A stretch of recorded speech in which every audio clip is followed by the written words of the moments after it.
형제들아, 나는 너희가 알지 못하기를 원하지 아니하노니 우리 조상들이 다 구름 아래에 있고 바다 가운데로 지나며 모세에게 속하여 다 구름과 바다에서 세례를 받고 다 같은 신령한 음식을 먹으며 다 같은 신령한 음료를 마셨으니 이는 그들을 따르는 신령한 반석으로부터 마셨음에 그 반석은 곧 그리스도시라.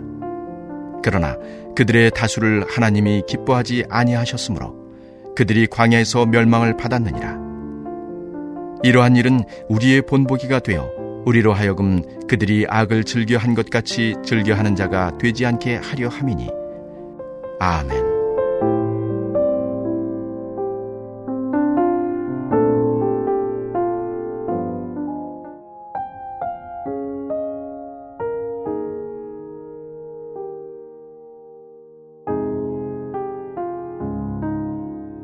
오늘 말씀의 짧은 결론을 말씀드리면, 고린도 교회에서 많은 사람들이 세례를 받았습니다. 그런데 세례를 받았는데, 오늘 이 구약의 출애굽 말씀을 하고 있거든요. 사도 바울이 너희가 세례를 받기는 했는데 하나님께서 애굽 땅에서 끌어낸 이스라엘 백성들을, 많은 사람들을 끌어냈지 않습니까? 그런데 대부분 죽었죠. 사실은 여호수아와 갈렙 몇 사람 빼고는 처음 출애굽 한 40년 전이죠. 이제 출애굽이 끝난 시점을 생각하면 나머지 사람들은 거의 다 죽었습니다. 왜 죽었을까? 나이가 많아서 죽은 것이 아니라 하나님께서 광야에서 그들을 죽이셨습니다. 그래서 5절에 보시면 그러나 그들의 다수를 하나님이 기뻐하지 아니하셨으므로.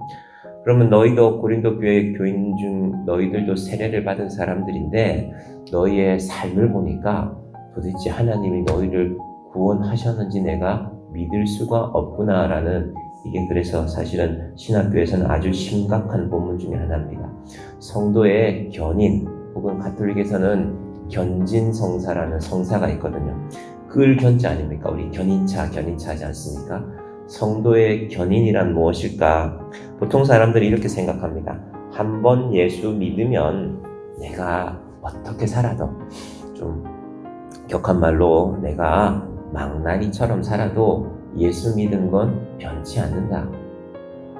성도의 견인이라고 보통 우리가 알고 있는 것입니다. 견진성사도 마찬가지입니다. 가톨릭 성도들이 세례를 받으면서 영세를 받죠. 그분들은 영세를 받으면서 그들이 받아야 되는 7가지 성사 중에 하나인데, 혹시 네가 좀 죄를 지어도, 특히 가톨릭에서는 그런 면이 있습니다. 신부들이 주는 미사에 꾸준하게 참석하면, 그래서 가톨릭 세례는 항상 이 미사에는 영성차를 받아 먹지 않습니까? 우리의 영혼을 살려주는 떡이란 말이죠. 영혼을 거룩하게 만드는 떡이라는 말인데, 그 떡을 받아 먹으면, 그래서 가톨릭은 철저하게 미사 중심으로, 그러니까 한 주간 어떻게 살아도 미사에만 나오면 괜찮다. 제가 어려서 가톨릭 신앙을 가졌던 몇 사람들에게 물어봤습니다. 그 중에 이 두 사람은 신학교로 온 사람이었거든요. 그리고 그 견진성사라는 건, 혹은 미사는 어떤 의미입니까? 이 두 분은 서강대학교를 졸업하고 어려서부터 이렇게 가톨릭 신앙에서 자란 사람인데, 신부가 되는가의 그 길에 서 있다가 이 진로를 바꾼 사람들입니다. 그러니까 중요한 문제죠, 이거. 이 가톨릭을 신앙을 가진, 특히 서강대학교 신학교 교수들, 가톨릭 대학교 교수님들 입장에서는 이건 대단히 심각한 문제인데, 그분들도 이 본문 때문에 고민하다가 성경을 배웠으니까 그런 의미가 담겨 있습니다. 이 고린도 교회 교인들이 방종하였습니다. 방종. 자기 마음대로 했다는 거죠. 돈을 마음대로 쓰고, 그리고 내가 돈이 있으니까, 내가 권력이 있으니까 여러 차례 이 가정이 깨어지는, 또 성적으로 타락하는 그런 아픔들이 교회 가운데 있으니까 사도 바울이 당신들 그렇게 살아도 되는 것일까? 당신들이 도대체 뭘 믿고 그렇게 사는가라는 그 심각한 이야기를 오늘 하는 것입니다. 그래서 사도 바울이 무슨 이야기를 하냐면, 구약에, 우리가 보통 이 출애굽을 구약의 세례라고 합니다. 왜냐하면 홍해 바다를 건널 때 애굽 사람들은 그 물에 빠져서 다 죽었거든요. 그래서 침례교나 또 순복음의 일부 교단들은 침례를 주는데 그걸 경험하는 것입니다. 여러분, 침례 주는 장면을 혹시 보셨으면, 저는 군에서 이렇게 침례교 신자들이 침례받는 장면들을 여러 번 봤는데, 뒤에 이렇게, 보통 침례교 집사님들이나 아니면 목사님들이 서고 이분을 한마디로 말하면 물에 빠지기도 하는데 한편으로는 뒤로 밉니다. 여러분, 사람이 물에 있는데 물론 이 정도는 그 정도의 물이지만 뒤로 넘어진다는 게 대단히 무서운 일이거든요. 수영을 잘 하든 못하든. 그런데 그때 뒤에서 잠시 이렇게 물에 빠지게 되죠. 그리고 뒤에서 두 사람이 받아서 새로 올려줍니다. 이제 그게 이제 침례의 과정 중에 있는데, 이스라엘 백성들은 그 정도 수준이 아니라 본인들은 처음에 건너려고 하니까 홍해 바다가, 깊은 바다가 가로막고 있었죠. 죽은 거 아닙니까? 뒤에는 애국 군대가 쫓아오고 있는데.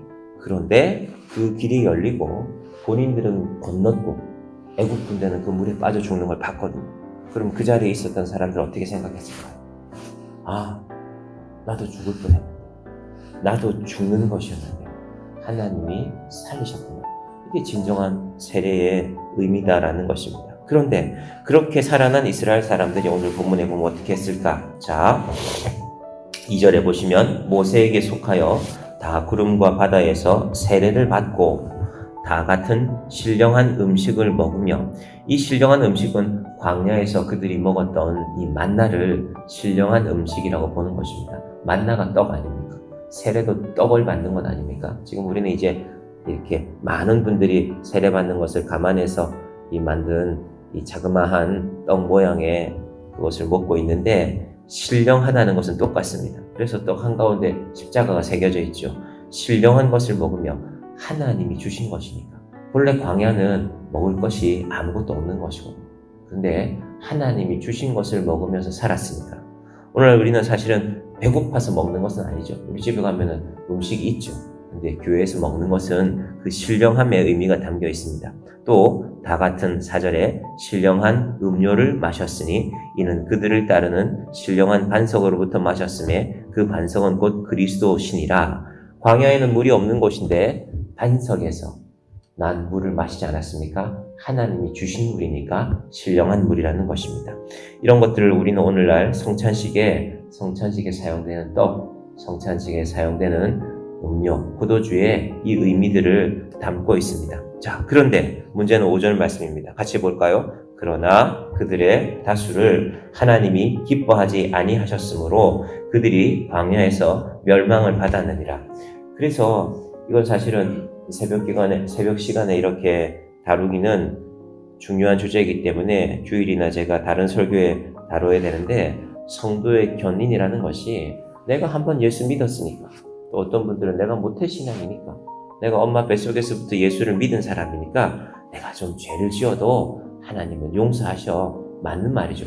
근데 성도의 견인이란 말은 어떻게 봐야 되냐 하면은, 네가 예수를 믿고도 세례를 받고도 성찬식에 참여하면서도 죄를 짓지만 죄를 회개하고 다시 돌아올 때 하나님이 너를 견인, 끌어주신다. 이게 정확한 것입니다. 내 마음대로 살아도 되는 것이 아니라, 여러분, 하나님의 입장을 생각해 봐야죠. 하나님이 네가 세례도 받았고 예수 믿는다고 고백했고 성도들 앞에서 나는 세례교인이라고 고백도 했는데, 근데 그 삶이 전혀 죄에만 빠져 있다면 하나님이 참 난감하시지 않습니까? 제가 주일날, 제가 지난 월요일이었나요? 하나님을 믿는 좋은 믿음이라는 것은 하나님의 마음을 생각해 보는 것이라고 했습니다. 여러분, 좋은 사람이 그 사람 아닙니까? 저 사람은 굳이 내 입장을 생각해 주지 않아도 되는데 지위가 높은 사람입니다. 그 사람은 나와 그렇게 친하지도 않습니다. 근데 만난 지 얼마 되지도 않은 사람인데 누군가가 나를 배려해주면 우리가 놀래잖아요. 이 사람 왜 이러지?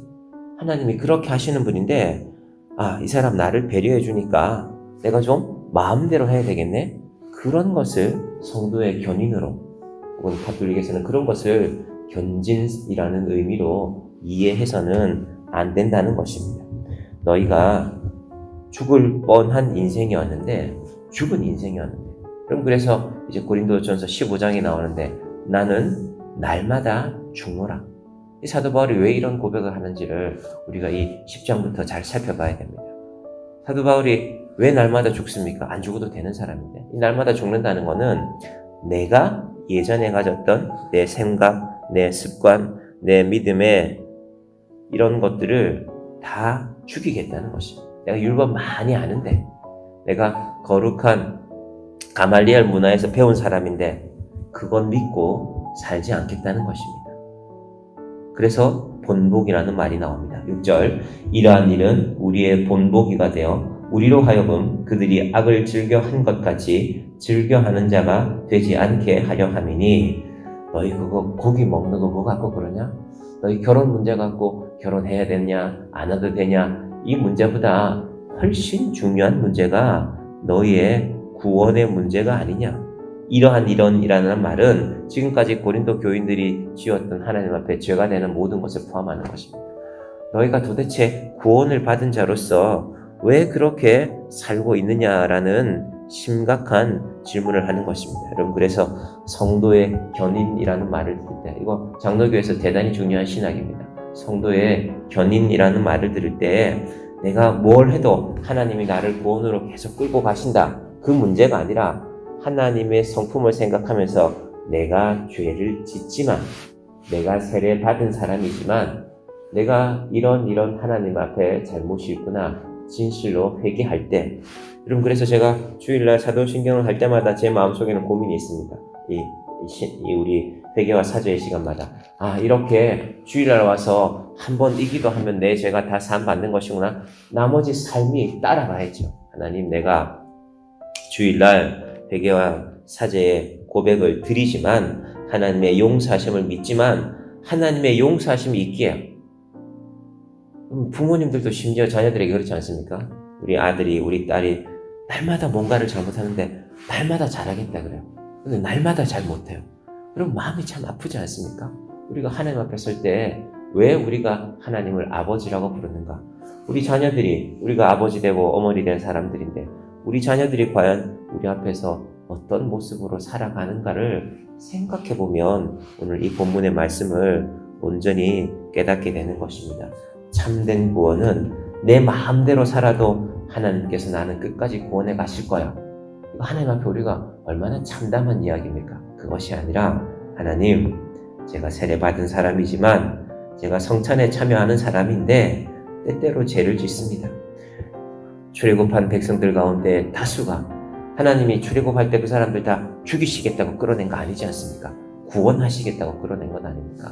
그런데 그 다수가 광야에서 죽었다는 것을 잊지 말라는 이 바울의 오늘 이 말씀의 의미를 온전히 알고, 하나님, 우리의 신앙이 하나님 앞에서 부끄럽지 않은 신앙이 되도록, 하나님, 우리가 죄를 짓지만 잘못하는 순간이 많지만 그러나 하나님의 앞에 진실로 회개한 우리의 영혼을 다시금 이끌어 성도의 견인, 이 믿음 안에 살아가는 저와 여러분이 되시기를 주님의 이름으로 간절히 축원드립니다. 기도하겠습니다. 하나님 아버지, 감사합니다.